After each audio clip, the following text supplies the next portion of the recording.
آخرت آخرت آخرت. اپنے بچوں میں بھی ڈر اسی بات کا ڈالو کہ اللہ کریم کے ہاں حساب ہونا ہے، اللہ کے ہاں حساب ہونا ہے.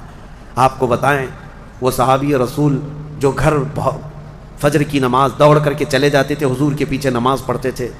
کیوں؟ صحابہ اکرام نے ان کی شکایت کی تھی کہ یا رسول اللہ یہ نماز پڑھ کے اتنی تیزی سے بھاگ جاتے ہیں. حضور نے ان سے کہا پوچھو، ایک دن پکڑو.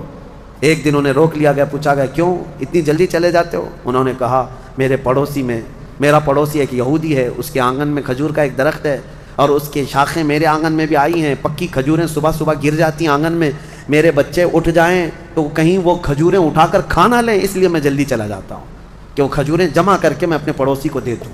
یہ آخرت کا ڈر ہے، یہ آخرت کا خوف ہے. عزیزان گرامی وقار، اپنے بچوں کو اس بات کا ڈر ڈالو. ایک بار حضور پاک صلی اللہ تعالیٰ علیہ وسلم کی بارگاہ میں صدقے کی کھجوریں آئی تھیں. حضرت امام حسن اور امام حسین چھوٹے تھے، بہت بچپنا تھا. کھجوریں اٹھا کر کے وہ بچے کھا رہے تھے، نواسا رسول اللہ کے نواسے، کل کائنات جن کے قدموں میں. لیکن نبی پاک صلی اللہ تعالیٰ علیہ وسلم جلدی سے تشریف لائے. صدقہ آل محمد کے لیے حرام ہے. انگلی حلق میں ڈال کر کے میرے آقا نے پورا نکال دیا. کہا کخ کخ، کھانسو اور کھانس کر کے نکالو. حدیث پاک کے الفاظ ہیں. حضرت حسنین کریمین کے حلق میں سے حضور صلی اللہ علیہ وسلم نے آخری ذرہ تک نکالا کہ تمہارے حلق میں کوئی حرام چیز نہیں جائے. آخرت کا ڈر تھا یہ آخرت کا خوف ہے. جو چاہے چبا لے، جو چاہے بھر لے. اپنے بچوں کی تربیت بھی اسی انداز سے کرو کہ اللہ کے ہاں حساب ہونا ہے، اللہ کے ہاں حساب ہونا ہے.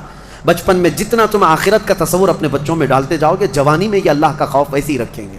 الحمدللہ آج مجھے فخر ہوتا ہے، کچھ نوجوان آتے ہیں اس بات کا سوال کرتے بھی ہیں کہ ان کی نوکری میں فلاں چیز ہوتی ہے، یہ میرے لیے حلال ہے یا نہیں. ورنہ آج کے اس پرفتن دور میں کون پوچھنے والا ہے؟ کون پوچھتا ہے کہ ہمارے ڈیوٹی ایسی، ہماری جاب ایسی ہے، ہمیں بتائیں کہ یہ حلال کام کر رہا ہوں یا حرام کام کر رہا ہوں. اگر انہیں لگتا ہے شبہ ہے تو وہ نوکریاں بھی چھوڑ دیتے ہیں، نوکریاں بھی چھوڑ دیتے ہیں. ایسے بہت سارے نوجوان الحمدللہ. یہ ہوتا ہے آخرت کا خوف جب سوار ہو جائے ذہن میں تو اسے خود بخود یہ فکر ہی سیدھا کر دیتی ہے، کسی اور کی تقریر کی بھی ضرورت نہیں. آخرت کا خوف جب ذہن میں آ جائے تو اس کو خود بخود یہ چیز صحیح کر دیتی ہے.